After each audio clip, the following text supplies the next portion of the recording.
Live. Check 1, 2. Check 1, 2. Check, check, check. Check, check, check. Check, check, check. I don't know if it's using the right camera or not.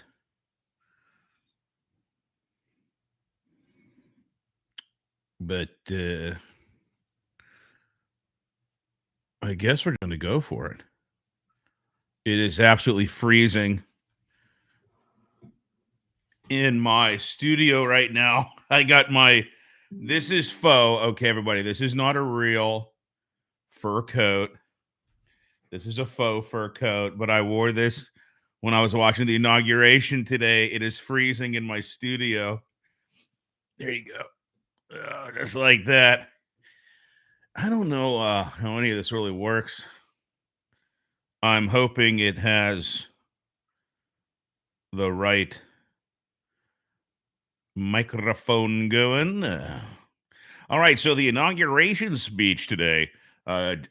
President Trump is back in office. He had his inauguration. I got my hands because I don't know why it's so cold down here in my studio. I guess it keeps my equipment nice and cool, but it is freezing. So Donald J. Trump is president again today, January 20th.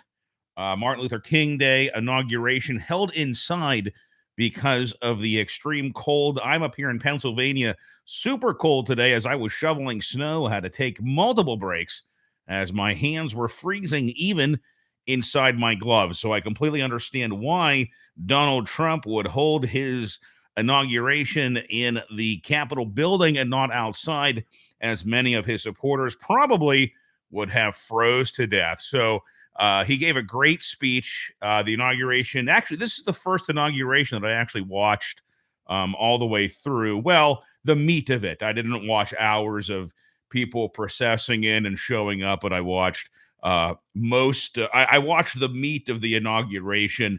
I think I started around when people were walking in, Biden, Harris, obviously Melania, Trump, etc., etc. Mr. Now Vice President J.D. Vance and everything. Now, one of the comments, I was going through different lives on YouTube.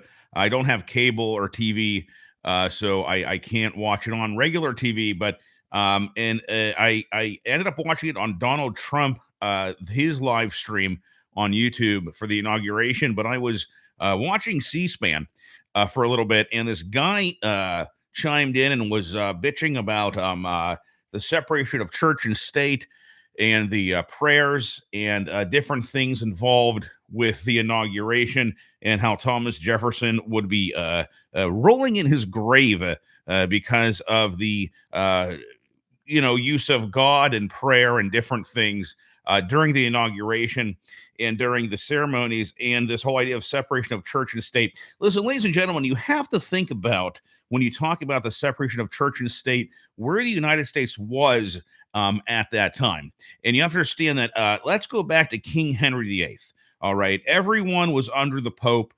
England and the United Kingdom was Catholic. All the major nations in Europe were Catholic. And King Henry VIII wanted to get divorced. And so he divorced himself from the Pope and the Catholic Church. And he made himself the head of the Church of England. And guess what? The head of the Church of England right now is King Charles. It used to be Elizabeth II. Now it's King Charles. It is the monarch of the United Kingdom who is the head of the Church of England. So this idea of separation of church and state is all about the fact that we don't want our president to be head of any kind of church.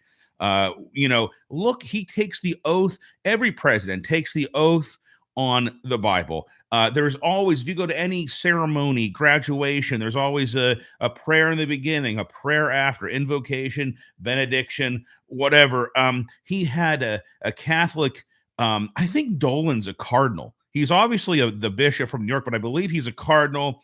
Different kind of, he had a rabbi there at the end, different denominations of Christianity, all saying prayers. God obviously was mentioned multiple times. It's just, we are not officially a Christian nation, but a nation founded on Judeo-Christian ideals. I mean, you just can't. I mean, this person on C-SPAN, this caller said we aren't a Christian nation. Listen, we aren't officially a Christian nation, just like our national language isn't officially English. Though now, thanks to Biden, the bald eagle is now the official bird of the United States. But anyway, you can't deny the religiosity of our founding fathers, etc. But that is one thing. I would rather have prayer and invoke God than not. But there was and the choir as well. A lot of the singing had to do with religion, and I think that's great. In God we trust. God bless America. That's fantastic. Vance was so JD Vance, our new vice president, was given the oath of office by Kavanaugh.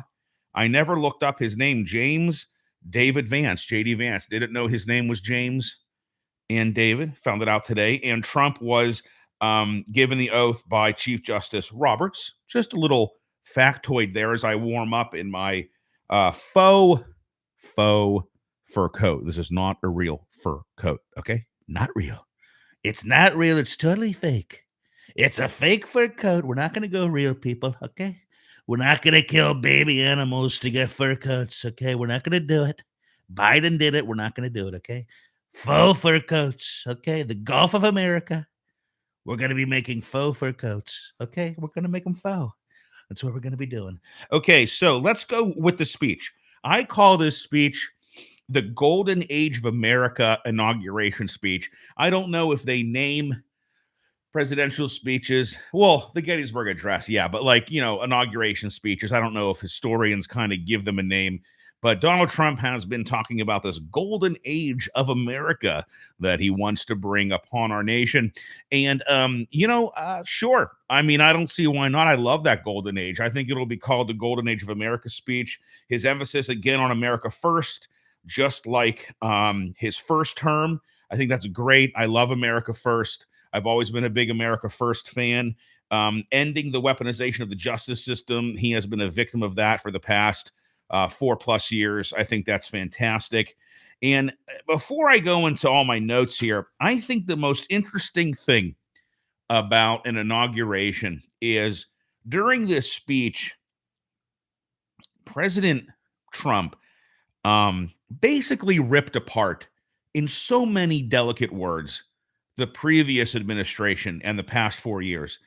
And it's interesting to watch someone do that, to watch someone completely destroy in their speech delicately the outgoing president and administration while they sit right there. I think that's incredible. I mean, it's really insane if you think about it. That's totally nuts, but that's just the way our system works. I mean, failures of it must be weird to just be like, listen, I am going to literally do executive orders today that is going to annihilate everything that this person did that's sitting right here behind me. That is incredible. He brought up the LA fires, and by doing so, basically implied the incompetence of government. And that's a big thing that he is going to be talking about, the incompetence of government.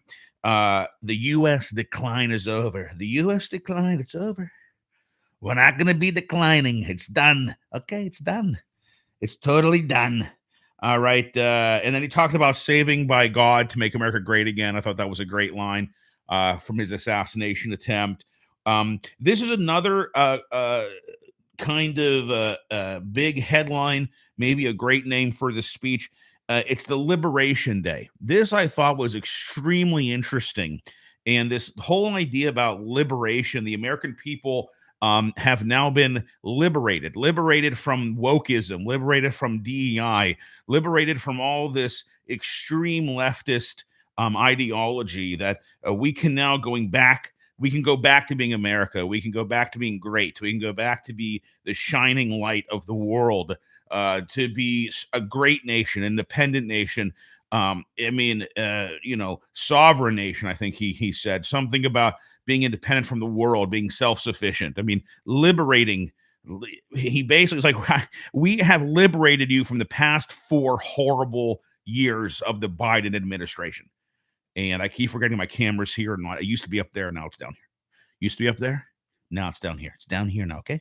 All right. So, and with that, he went into liberating people of all colors and creeds, the blacks, the Hispanics. It was on Martin Luther King Day. He brought up these great points about this isn't just about Republicans or certain people, it's about everybody. He's liberating the entire country, everyone from the horribleness of woke leftist ideology. I noticed that, and I believe this is probably so they stay neutral.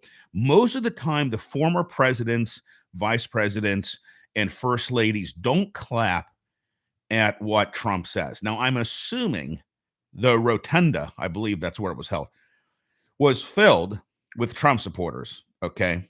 Obviously. However, I felt a lot of their non-response to what Trump was saying in his speech is probably due to just staying neutral. These are former presidents, former world leaders. It's just, this is a new guy coming in. It's more about we are here to represent past administrations, the peaceful transfer of power that is such a blessing that we have here in the United States, such a huge part, a cornerstone of our democracy, the peaceful transfer of power. And the only time that they broke this is the only time is when Trump brought up the hostages coming home, because that is really not really a or a partisan kind of thing. It's like, hey, hostages are coming home. That's great for everyone. I think Biden, everyone stood up and clapped for that. Okay, then the other big theme and could be a title for the speech is a revolution of common sense. All right, he's going to declare a national emergency at the southern border. The Remain in Mexico is coming back. No more catch and release. All right, he's going to send troops to the southern border, and he is going to make the cartels terrorist organizations. These are all great things. You got to understand that the open border policies for the Democratic Party are all based on voting. Okay, they have rallied as many Americans as they could behind the Democratic Party. Now they need new voters, and they want to move as many illegal aliens, as many people into different swing states and different states, make them, or hope, or, basically guarantee Democratic votes to try to make the Democrats stay in party forever. That is the entire idea behind their open border policy, amnesty for millions of illegal aliens. They need the votes. Okay. And Trump, as he should, and anyone should, stop that as soon as possible. Only American citizens should be allowed to vote, and he shouldn't just give people millions of people American citizenship overnight because they're already here. Now he's going to be stopping all of that. He's going to defeat inflation, drill baby drill, energy independence.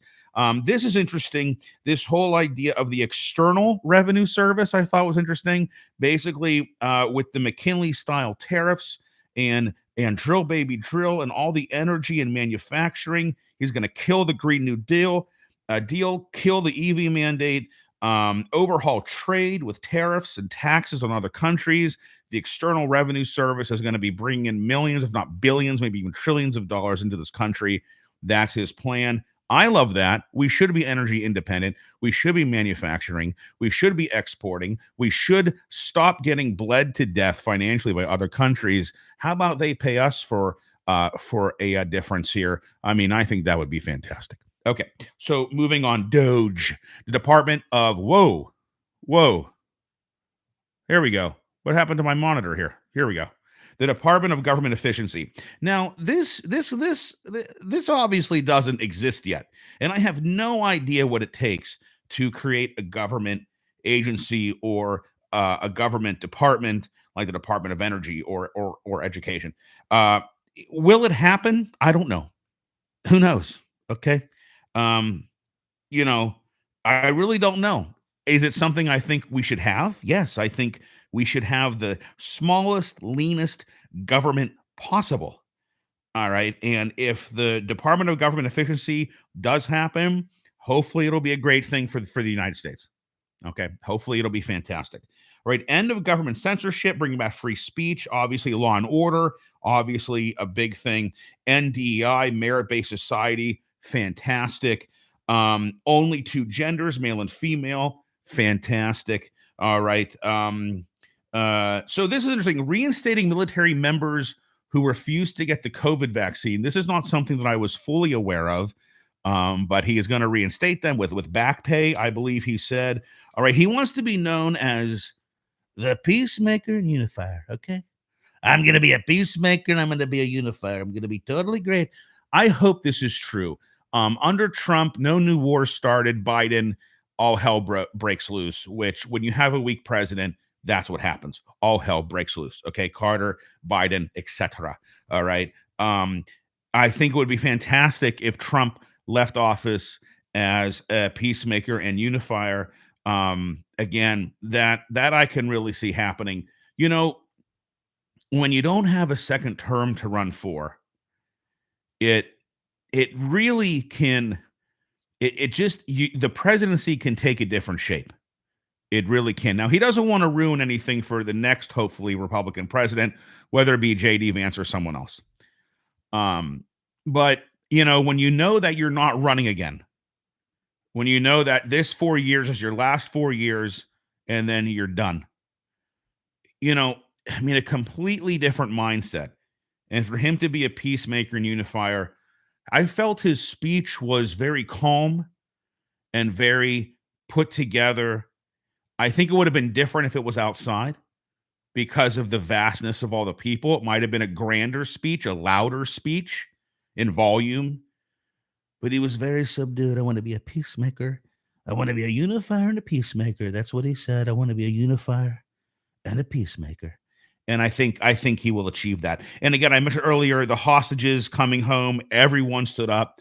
Biden, everyone. Okay. Now we're going to get into a couple things here. He didn't mention. Okay. He did mention golf. I don't know what this is about. If you know what this is about, I would love to have a comment or whatever. I don't know why he's pushing for the Gulf of America. I know this whole golden age of America thing and make America great again and all of that. I'm not sure why that's necessary. I don't know what that would achieve besides just being called the Gulf of America. I don't know if it's because we control so much of it or do a lot of drilling or whatever.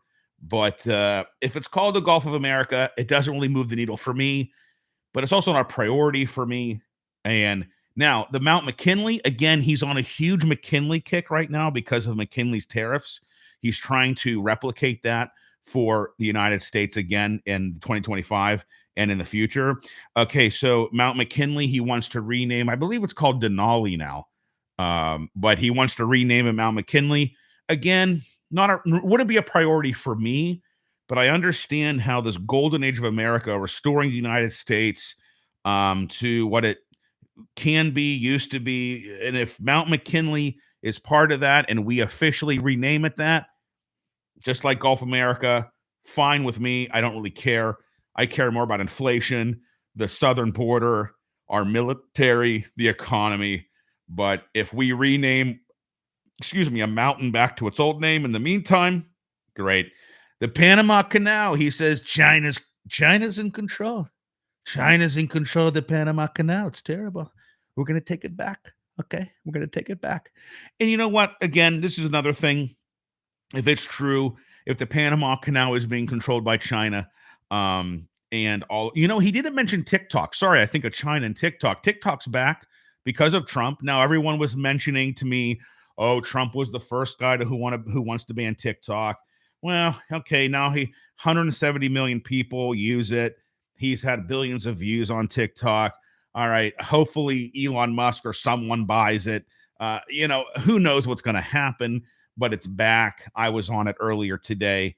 It's not fully functional. I wasn't able to use the TikTok studio or maybe CapCut. Something's going on. I hear people can't go live, so I guess it's back in some capacity. We'll see what happens with that in the coming days, months, maybe years. But again, if TikTok is spying on us, if it's listen, I don't know why people are so hung up on TikTok. I don't get it. Okay. Mr. Wonderful from Shark Tank's like 6.5 million people make their living off TikTok. In my mind, if you're making your living off of a social media platform that is controlled by China and can go away by one stroke of a pen of a president or the Supreme Court, that's your stupid financial decision. Okay. You can use TikTok to market as a marketing tool. That's fine. But like if you're literally living off monetization off of TikTok, I mean that's controlled by China. That's not great. I'd rather you move to an American platform. You know what I mean? Or try to make an American platform as big as TikTok and as influential as TikTok. I mean, I just don't think. I mean, listen, if I ever had enough viewers to be monetized via TikTok, that'd be nice. But like to have TikTok, oh, I need it to pay my mortgage. That's not a good financial decision. Social networks, they come and go. Yeah, there are the big stalwarts, or the big mainstays like Facebook and such. But Vine came and went. Everyone's trying to make their own kind of TikTok reels, YouTube Shorts, etc. But TikTok is controlled by China, and if President Xi is like, no more TikTok, it's gone. You can't pay your mortgage. I mean, that's just a bad financial decision if you're asking me. It's great to be monetized on social media. It must be nice to just be able to play video games and pay your bills. But you really shouldn't. That's not going to, and especially the young ladies who rely on their physical appearance to make money. That's not going to last forever. The mattress actress. That's what I heard recently. Well, I'm a mattress actress. OnlyFans, all that. Oh boy. Anyway, getting off topic. Panama Canal. If Trump wants to try to take it back or get some more control over it, if it is true, he said that our ships are charged more than others. Again, it's about fairness, America first. All of that stuff. Then listen, if all that's true, then maybe it's a good idea that we get control of the Panama Canal back. Maybe not fully as an American possession or territory or whatever, but in some capacity. Growing nation. Okay, this is interesting. He brought up the word manifest destiny. Manifest destiny is one of my favorite phrases of all time. I just find it so interesting. It's, the reason for our expansion over the North America from the East Coast to California. And however, this manifest destiny is Mars. And you saw Elon Musk jump up and down when Mars was mentioned, planting the American flag on Mars. If we get to do that, fantastic. Again, I'm not super concerned about Mars, but that's the thing about the United States and manifest destiny and the great nation that we are. It's all about what's the next frontier, what's the next step, how can we push ourselves further and further and further. And if it's off planet, then it's off planet. The American people have spoken. I mean, Donald Trump has been given such an incredible mandate from the American people, being totally unfairly villainized by the justice system and all the felonies and all that crap, which, the liberals and the Democrats, they threw everything they possibly could at Donald J. Trump. And look where he is, back in the White House. The Trump train, unstoppable, because the American people aren't stupid. They can see through the bullshit that was all of this stuff against Trump. If you want to see a good video, an unhinged liberal, look up Stephen Colbert. He had a real unhinged, he even took his glasses off. Super unhinged monologue on his ridiculous show. He's supposed to be a comedian. These are supposed to be fun late night shows that you tune into to zone out and see what the next movie that Scarlett Johansson's in, or Ryan Reynolds, or Hugh Jackman, or whoever, and hear funny jokes about common event or current events. But instead, you get an unhinged liberal going off and off about Trump and et cetera, et cetera. Another great quote from this speech was not just that we're going to be winning again, which, Donald Trump loves, but in America, the impossible is what we do best. I thought that was fantastic. Ladies and gentlemen, the impossible is what we do best. And back in the day, how many people said in 2016, Donald Trump will never be president? George Clooney, Barack Obama, Nancy Pelosi. And he sailed past Hillary Clinton, right into the White House. The impossible. Then, assassination attempt, being unfairly a victim of the weaponization of our justice system. Trump, felon, could never be president again. It's impossible. But the impossible is what we do best. Going to Mars, making our country amazing, being the greatest in the world, bringing a golden age for America. Is it impossible? No, because the impossible is what we do best.